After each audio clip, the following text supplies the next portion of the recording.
So definitely team.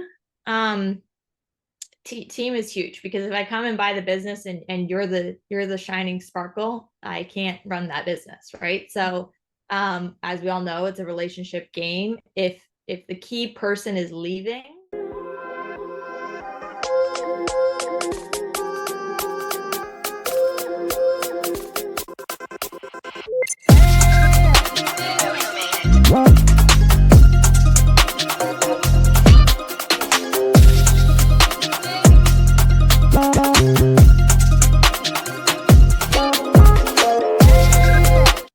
Hello, Empower Nation. Welcome to Empower Her Money podcast. I'm your host, Angela Duncan, and we talk all things money and business.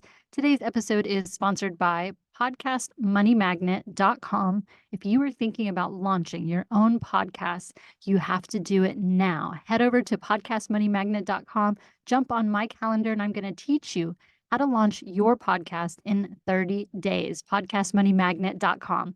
Today's episode, I am super excited. I get to interview Katie K, and we're going to talk about buying and selling businesses, overcoming objections such as I have no money, or I'm too young or inexperienced. She's going to drop some amazing tips for you today to learn how to buy and sell businesses. Hi, Katie. Welcome to Empower Her Money podcast. hi, how are you?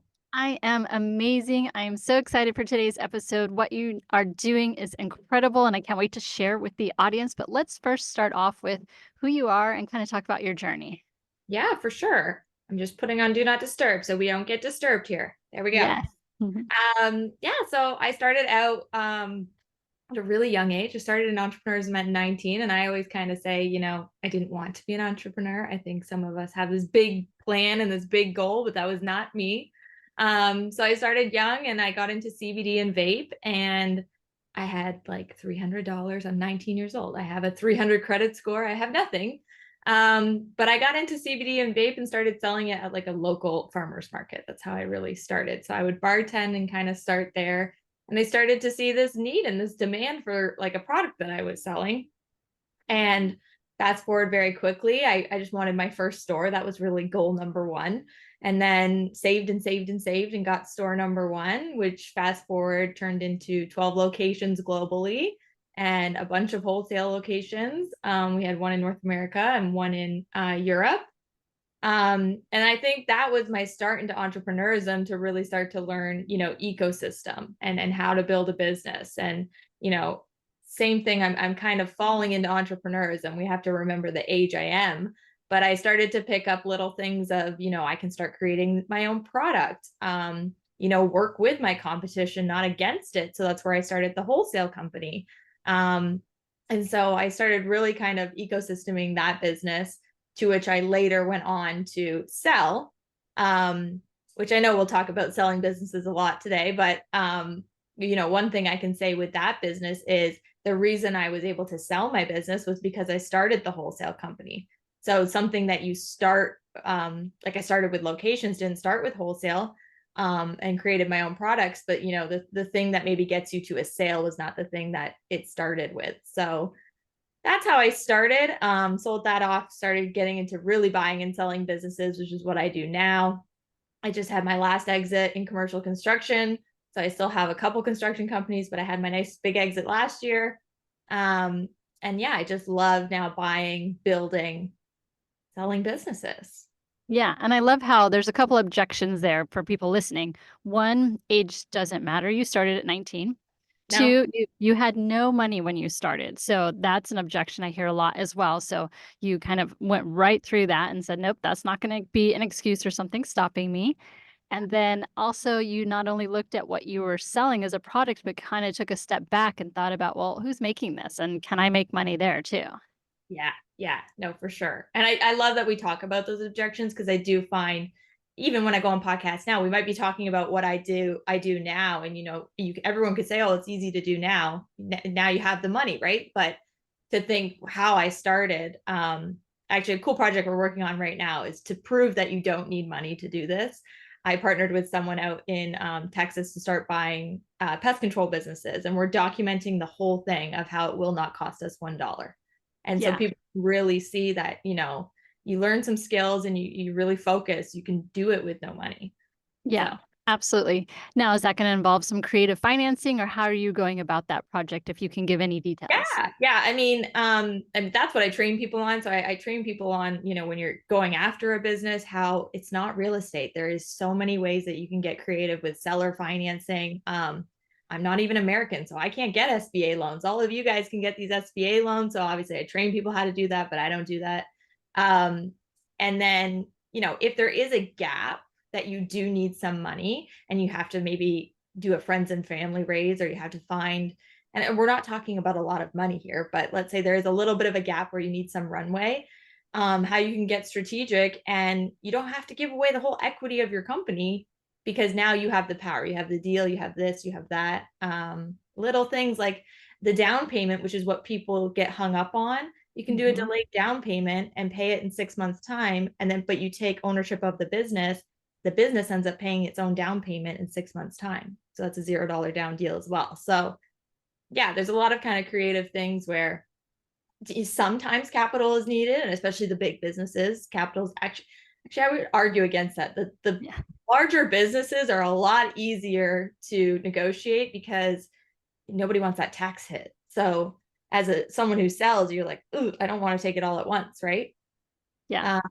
So Talk yeah, about that, creative because way. I think a lot of people don't understand that concept. Talk about that with the tax hit, and why the creative financing is a great option sometimes for people. Yeah. I mean, as someone who has sold, you can in the US as well, you can do a 1031 in business, not just real estate. A lot of people don't know that. So just like we build a formula and a plan to sell your business, because you can't just decide one day you're going to sell your business. Everybody thinks it's worth $1 billion and it's not.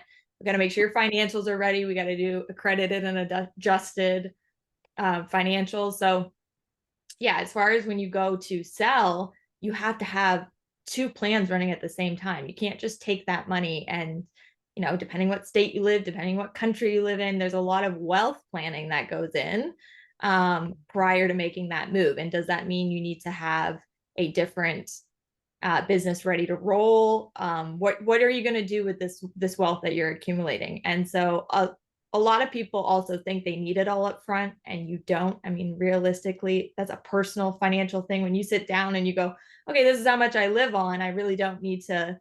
I don't need any more than that. It is my money, but I should keep moving it, or should have a plan for it. So you have to have a plan for your business just as much as you have to have a plan for your money, because you can't just sell it and win the lottery and not have a plan. Yeah. Yeah. Yeah. And I have one of my companies that I sold, I ended up selling it for $1, and which was a great tax write-off when I did that. But now I rev share forever, which is a great incentive for me to stay a little bit active and refer to that business, because obviously the more money they make, the more money I make. So I think getting outside the box a little bit with the creative financing piece is huge. But I know that you are in the market right now. So talk about, why is it such a great market right now for the buying and selling of businesses? I mean, many things. Market wise, we have baby boomers that are exiting the workforce, of Yep. course. I keep making jokes on social media. Like, I was buying and selling businesses before it was trending, because Yep. it's now a buzzword and everybody and the grandmother's doing it. It does take a specific skill. You do need team members, you do need mentors. This is not something you just go and buy a deal and then you get a dog with fleas. But that being said, not only is it a good time because of the baby boomer situation, when you're negotiating those deals, that's something I use when you're trying to buy, because you're dealing with someone who's about to retire. Mhm. They probably already have the money that they need and or live on. So I work with them almost in like a mentor capacity, even though I'm buying their company, and say, okay, well, what exactly would you want on a monthly basis? Because 9 times out of 10, because of their age, they just want to cash it in so that that's what they can pass down to their family. And so there's a lot of creative ways, even just selling, um, or sorry, buying a business, where you can use this baby boomer effect of same thing. You don't want all that money at once, and you can set up family trusts and do a lot of creative things, right? That for sure. And secondly, I would say, and this will stand still for all years at all times, is buying and selling businesses. Although I know I make my jokes, it's trending now. Buying and selling businesses 100% there is less people doing it than there is real estate. Like people just don't go after the businesses. Sorry, I can mute that. People don't go after the businesses. People don't go after those opportunities as much as they do real estate. We don't have 100,000 gurus talking about buying and selling businesses, but we do in real estate. So I just feel like the competition really is less. A lot of these companies end up just closing. Mm-hmm. So, and you can buy anything. You don't have to buy a full-on company. You might run, say you run a marketing agency and someone's about to close down their business, but you don't know they're closing it down. You could just buy their leads off them, buy their data off them. There's so many things, physical brick and mortars. Maybe you buy someone's equipment, or it's a restaurant, you're going to buy their furniture. There's so many pieces of a business you can still buy that you're not actually in the EBITDA multiple range of buying a full-on business with employees, etc. So there's just way more opportunity, in my opinion, and real estate comes along with it. So many of these people own their real estate with their companies, especially brick and mortar. So it's a part of it, but it's less competition, it's easier. And with real estate, you can only go so far. The market's always going to be set. In business, how good you are is how much you will sell that company for. You can buy a company for $1 million and then buy 5 alongside of it and sell it for 150. And it happens every day in a 3 to 5 year time span. You can't get that return on real estate. Yeah, absolutely. And I love one of the tips that you gave there is not to do this by yourself, especially as a new person. Make sure you have a mentor, make sure you have a coach, because you can't just walk in and decide I'm going to buy a business today because maybe you ran a business. So I love that tip, that making sure that you have a professional to help you along that journey too. Yeah. And even consult, like there's a lot of buy side advisors, there's a lot of people you can bring in your corner that are going to watch out for you. Like there's a lot of things I don't like doing. I could force myself to do, but running through the spreadsheets is not going to be one of them. I like my detailed analysis. So, there's skills you're going to have as someone who buys and sells businesses. And I think when those people stay in their lane and they just focus on getting the deals and building the relationship and putting it together, you can hire out everything else. So Yeah. And do you see that it goes through ebb and flow as far as like industries that are a little bit hotter? Or is it just, you're finding deals all over the place? right now, there any industry you're in, if you wanted to buy a business, you could buy a business 100%. That's bar none. I stay in certain industries. It's just my preference. I like service-based industries. I like construction. I like things that have reoccurring revenue. But there is in that market, like pest control right now, which is something we're focusing on because the reoccurring revenue so high. It's a big buzzword in the private equity world. So, you've got $1 million companies going for a 10x. It's unheard of. Usually you need a $10 million company or a $20 million company, right? So there's a big buzz kind of going on, for example, in pest control. I know it sounds so funny, it's bugs, but the businesses are beautiful businesses and they're healthy and it's reoccurring revenue. And every single month those credit cards ding, right? So there is times where something's kicking off. AI for a lot, and it still is, but especially when AI came out, if you got an AI business to $1 million, you're going to sell it for a 10x just because private equity wanted to have their hands in it. So yeah, I think it's also kind of knowing, we talk about having the plan, but it's also knowing who you're going to sell it to. So if you're someone who gets to the point where like me, where you're constantly doing this, what private equities are looking for, right? So kind of what lanes to stay in. But if you're just someone who owns a business, you want to expand, you want to scale your business, I would never buy a restaurant, but let's say you owned a restaurant, you could 100% still buy the coffee shop across the street that's in your house, it's in your vertical. You could, expand into a different city. Like all those opportunities are definitely there. Yeah. So for someone that maybe is newer and they just Yeah. want to start doing some research on what kind of businesses that they want to buy, where do they find businesses for sale, or how do they go about looking? So there's so many, there's obviously the expensive softwares, and that's how people do it on a mass scale. So let's take that out of commission. So let's say you're just starting out. There is broker sites, there is sites like Biz by Sell, there is there is ways you can kind of go on Facebook groups. I'm in a lot of like different Facebook groups just because I want to see where people are posting and things like that. And you kind of just do it like you do everything in life. Is it harder? Yes. Do you knock on more doors? Yes. Do you have more conversations? Yes. But one thing I will say is if you're just starting out and let's say you've picked your industry, you're like, okay, I want to do accounting firms or chiropractors or whatever you've picked. One, be very disciplined and stay in that lane. So don't do the entrepreneurial, oh, well, now I found a Subway shop and now I found this and now I found that. And so pick a lane and stay in the lane. Doesn't matter what the lane is, as long as it's a healthy business model. So most services, anything like that, just stay in that lane and then just hammer it home. It's dialing for dollars, it's talking to people, it's picking up the phone and calling. If I think back to my first business when I did the wholesale, I was calling every single gas station asking them to put my product in their stores, and I was flying over and having 30 meetings in a day and just going to sell my product, right? So it's the same model of, how many people you talk to is how you're going to get deal flow. But same thing where I'm going to say against real estate, there's not many people walking into the local chiropractor saying, hey, would you like to buy or sell your business? So it's not as common thing. So if you're just starting out, be very disciplined, pick a lane, dial for dollars. That's always the method. I love that too, because, thinking about if I live in a certain area, I live in Miami, and if I'm looking for a specific niche of a business, Yeah. a lot of small businesses, they work in their business. So if I go to their location or call the location, there's a chance that I'm going to get the owner and then start building that rapport and building that relationship. Yeah. And you have say this a lot in speeches, but you have the better advantage when you're just an entrepreneur going in as opposed to a private equity person going in. That's like a scary word. That's like a shark's coming in to take my family business. Like that scares them, right? So when you're just a normal person that's going in, that's just asking and is trying to start something, you actually have the advantage because owners relate with owners.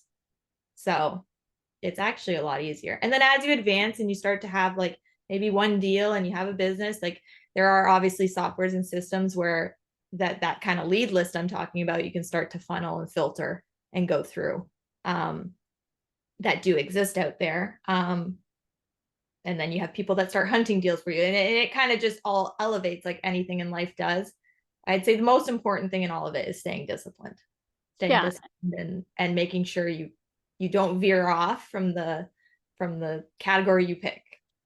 Yeah, and I like something that you touched on earlier. Say for example, I'm in the service industry. I have an HVAC company and I have a friend who's a roofer and they're going out of business. You could buy their database from Yeah. them to roll it into yours because those people could need HVAC at some point too. Yeah. Right. And if you're trying to also, like, let's say you have no capital, you could try to do a merger. So let's say two people that own HVAC and then HVAC and roofing, and you know them both and you know them both very well. But you could say, okay, well, you're at 1 million and you're at 2 million or 100,000. Doesn't really matter what they're at. But when I put you two together, you're going to be worth X, Y, and Z. So now when we go to sell, we're going to be worth way more. We're going to get this arbitrage. So sometimes when people is a lack of funds situation, you could do mergers all day long. And that's $0. You're the middle person, and then that becomes your nest egg of cash to go to your first purchase, right? I always say, when there's will, there's a way. There's always a way to figure out capital. If you have a very good deal, you will find money. It's people's repetition of actually dialing for dollars, right? Mm-hmm. So Yeah. So if I'm a business owner and I'm thinking about I'm going to be exiting soon, whatever the reason is, you as a buyer, right? Outside of maybe the books, making sure my financials are in order, what other things should a seller prepare for so that a buyer like you looks attractive and you can understand what kind of business they have? so definitely team. Team is huge, because if I come and buy the business and you're the shining sparkle, I can't run that business, right? So as we all know, it's a relationship game. If the key person is leaving, that's never going to work, because eventually, to use construction as an example, let's say you own the construction company and then you're the one that talks to all the people that are giving you the jobs, and they love you. Well, I can't recreate you. So therefore, that's not a business I would like. So prior to exiting, you really need to make sure your number two is there. And I think a lot of people get burned in that because they buy a business and the owner says, I'll stay on for 12 months.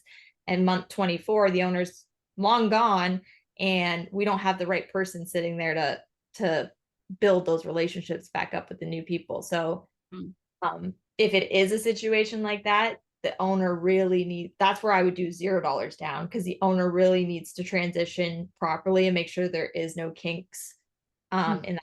But it really does come down to team and making sure that the key people that make that business go round, we're built with our people, that they're not leaving.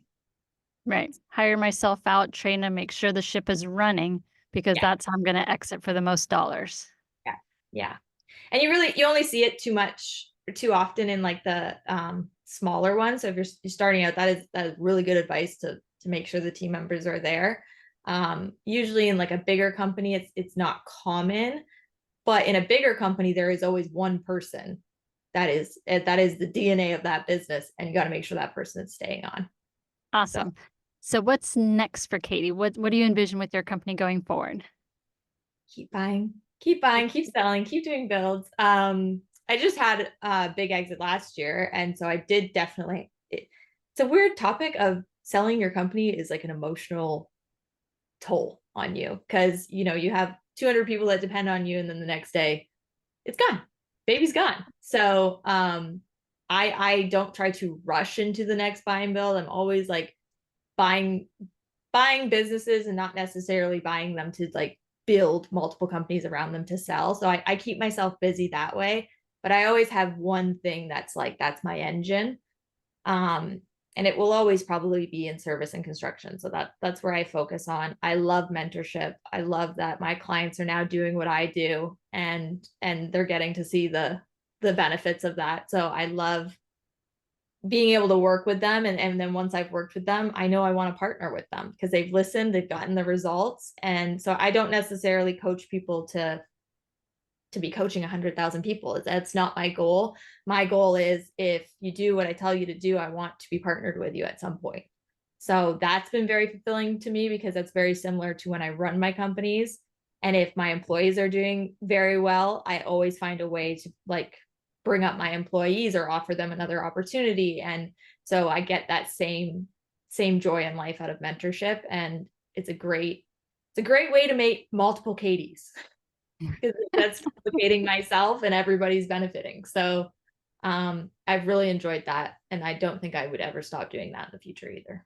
Yeah, I do believe collaboration is how we build true generational wealth. So I love that. So Katie, I have a fun question for you. If you could pick a superpower or a super talent, what would it be and why?